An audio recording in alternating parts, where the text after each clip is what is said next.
नमस्कार, मैं राघवेंद्र सिंह यूट्यूब पर गूगा जी स्टडी क्लास में आपका स्वागत है। आशा करते हैं आप स्वस्थ और मस्त होंगे। तो आइए आज हम आपके लिए लेके आए हैं कक्षा 10 का ये टॉपिक है साइंस का।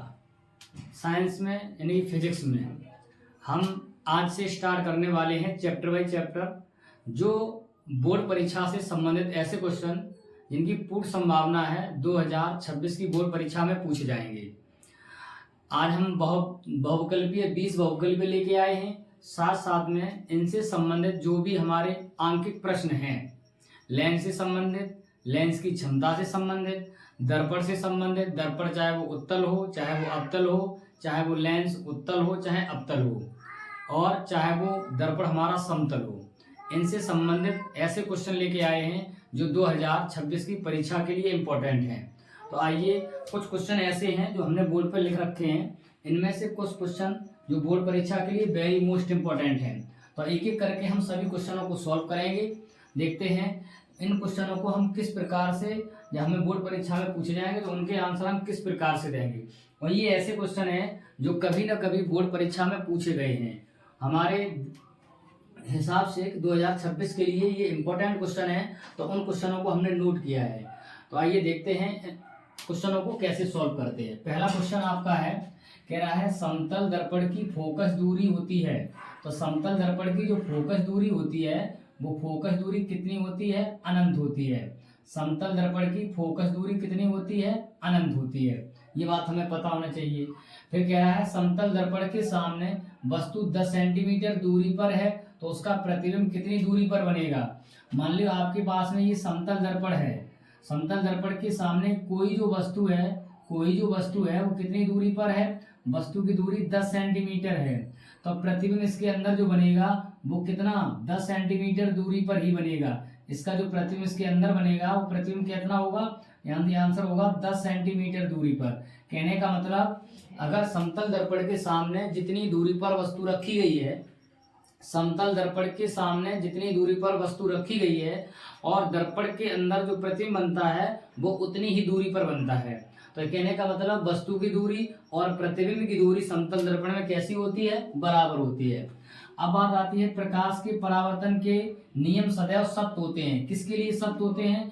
वो होते हैं आपके समतल दर्पण के लिए। किसके लिए? समतल दर्पण के लिए। और दूसरा हो जाएगा अवतल दर्पण के लिए, अवतल व उत्तल दर्पण के लिए। अवतल व उत्तल दर्पण के लिए सदैव कैसे होते हैं? सदैव सत्य होते हैं। सदैव सत्य होते हैं इस तरीके से। अब हम बात करते हैं इसके बाद हम बात करेंगे दर्पण की फोकस दूरी एफ व वक्रता त्रिज्या आर के बीच क्या संबंध है। ये क्वेश्चन ऐसा है, वेरी मोस्ट इंपॉर्टेंट है परीक्षा के लिए। तो दर्पण की फोकस दूरी एफ वक्रता त्रिज्या, यानी कि फोकस दूरी जो एफ होती है वो वक्रता त्रिज्या की आधी होती है। या फिर कह सकते हैं आर बराबर करें तो 2f भी कह सकते हैं, कि इसमें f का गुणा हो जाएगा, 2 का गुणा हो जाएगा, तो r बराबर 2f, यानी कि फोकस दूरी हमेशा वक्रता त्रिज्या की कैसी होती है? आधी होती है। फोकस दूरी वक्रता त्रिज्या की कैसी होती है? आधी होती है। या फिर वक्रता त्रिज्या फोकस दूरी की 2 गुनी होती है। वक्रता त्रिज्या फोकस दूरी की 2 गुनी होती है। अगली बात आती है, दर्पण की वक्रता त्रिज्या 20 सेंटीमीटर है, इसकी फोकस दूरी क्या होगी? यानी कि हमें जो दिया गया है वो r का मान दिया है। r का मान कितना दिया है? 20 सेंटीमीटर दिया है। f का मान पूछ रहा है, तो अभी हमने f बराबर r/2 पढ़ा है, तो 20/2 हो जाएगा। 20/2 का मतलब हो जाएगा कितना? 10 सेंटीमीटर। तो उस दर्पण की जो फोकस दूरी होगी वो कितनी होगी? 10 सेंटीमीटर होगी। अगला क्वेश्चन ये कह रहा है, किसी गोलीय दर्पण व किसी लेंस की फोकस दूरियां, दोनों की फोकस दूरियां जो है वो -25 सेंटीमीटर हैं। एक दर्पण है और एक लेंस है, उन दोनों की फोकस दूरियां -25 सेंटीमीटर हैं। तो संभवतः दर्पण और लेंस कैसा होगा? वो अवतल होगा या उत्तल होगा? तो यहाँ पर हम देखेंगे दोनों, यानी चाहे वो दर्पण की बात करें चाहे वो लेंस की बात करें, तो दोनों के दोनों क्या होंगे? दोनों अवतल होंगे। अवतल लेंस भी होगा और अवतल ही दर्पण होगा। कौन सा? अवतल ही दर्पण होगा और अवतल ही लेंस होगा। अवतल ही दर्पण होगा और अवतल ही लेंस होगा। अब बात आती है वक्रता त्रिज्या का मात्रक क्या होता है।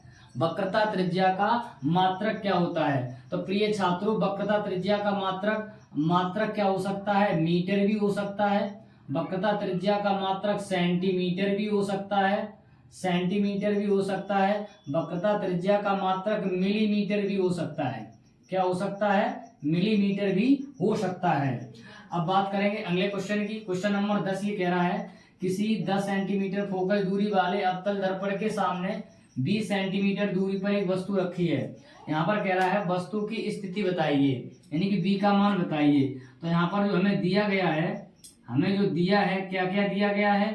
हमें ए फोकस दूरी माइनस के 10 सेंटीमीटर, माइनस के 10 सेंटीमीटर, यू का मान माइनस के 20 सेंटीमीटर। दर्पण कौन सा है? अवतल है, तो अवतल दर्पण में सभी दूरियां माइनस की होती हैं। बी का मान हमें क्या करना है? निकाल के दिखाना है। हमने फॉर्मूला पढ़ा है 1/f बराबर 1/b प्लस के 1/u, दर्पण के लिए प्लस आएगा। अब 1/f की बात करें तो f की जगह पे कितना हो जाएगा? माइनस के 10 हो जाएगा, बराबर 1/b और माइनस के हो जाएगा 1/20। इसको इधर लाएंगे तो ये प्लस का हो जाएगा। तो मेरे पास क्या हो जाएगा? 1/-10 और प्लस का 1/20 हो जाएगा। 1/ क्या हो जाएगा? b हो जाएगा। दोनों का एलसीएम 20 आ जाएगा, 10 दूनी 20 हो जाएगा और मेरे पास प्लस का हो जाएगा 20 एकन 20 बराबर 1/b हो जाएगा। इसमें हम जब b की वैल्यू निकालेंगे, तो जब b की वैल्यू निकालें तो यहाँ पर कितना बचेगा मेरे पास में? यहाँ पर बचेगा माइनस के 1/20 और बराबर 1/b। उल्टा कर देंगे तो b बराबर हो जाएगा माइनस के 20 सेंटीमीटर। अब यहाँ पर एक बात हमें समझ में आई है क्या? कि जो v का मान है और जो u का मान है, v का मान है, जो u का मान है, यानी कि v बराबर काय के है? u के है। तो जो प्रतिबिंब बनेगा वो प्रतिबिंब कहाँ पर बनेगा? वो प्रतिबिंब वक्रता केंद्र पर बनेगा। कहाँ पर प्रतिबिंब बनेगा? वक्रता केंद्र पर। प्रतिबिंब जो बनेगा वो वक्रता केंद्र पर बनेगा। अगला क्वेश्चन है, किसी वस्तु से बड़ा व आभासी प्रतिबिंब बनाने वाला दर्पण कौन होगा?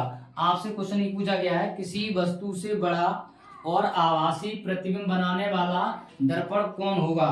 क्या कह रहा है? किसी वस्तु से बड़ा और आभासी प्रतिबिंब बनाने वाला दर्पण पूछ रहा है आपसे। तो ऐसी स्थिति में बड़ा और आभासी जो प्रतिबिंब बनता है वो हमेशा अवतल में बनता है। किसमें बनता है? अवतल में बनता है। इसका आंसर हो जाएगा अवतल। किसमें बनेगा? अवतल दर्पण में बनेगा। इस तरीके से हमने क्वेश्चन 9 कंप्लीट किए हैं। इसके बाद और भी क्वेश्चन है जो हम अभी कराएंगे, आप इनको नोट करें, उसके बाद में हम अगले क्वेश्चन की बात करेंगे।